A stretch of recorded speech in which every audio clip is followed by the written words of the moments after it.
సారలక్క జాతర ఈ రోజు నుంచి ప్రారంభం కావడం జరిగింది. సారలమ్మ తల్లి ఈరోజు గద్దె మీదకి రావడం జరుగుతుంది. రేపు సమ్మక్క గద్దె మీదకి వచ్చి ఈ ప్రాంత ప్రజల ఆరాధ్య దైవమైనటువంటి సమ్మక్క సారలక్కను దర్శించుకొని మొక్కులు తీర్చుకునే కొరకు బస్సు ప్రారంభించడం జరిగింది.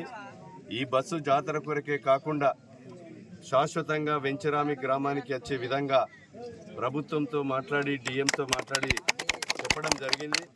అంతేకాకుండా ఈ జాతర కొరకు కూడా మరి ఈ యొక్క రోడ్డు నిర్మాణం కానీ, మంచినీటి సమస్య కానీ, సెంట్రల్ లైటింగ్ కానీ, అదేవిధంగా వాష్రూమ్స్ కానీ అన్ని రకాలుగా ఎలాంటి భక్తులకు ఆటంకాలు లేకుండా మరి అధికారులు తగు జాగ్రత్తలు తీసుకోవడం జరిగింది.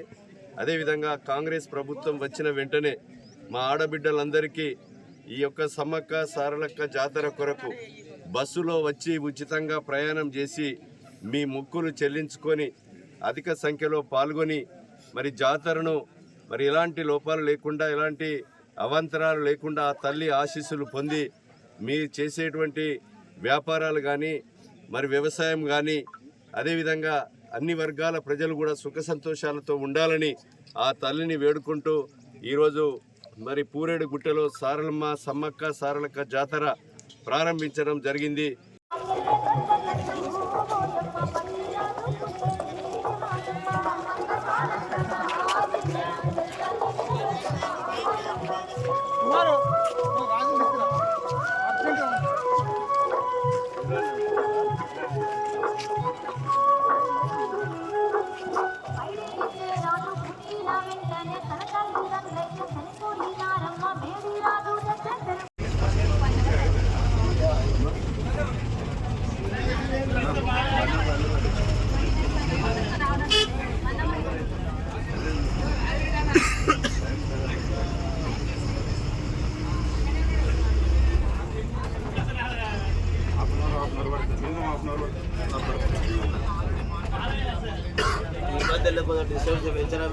జాతర వరకు వస్తున్నాయి.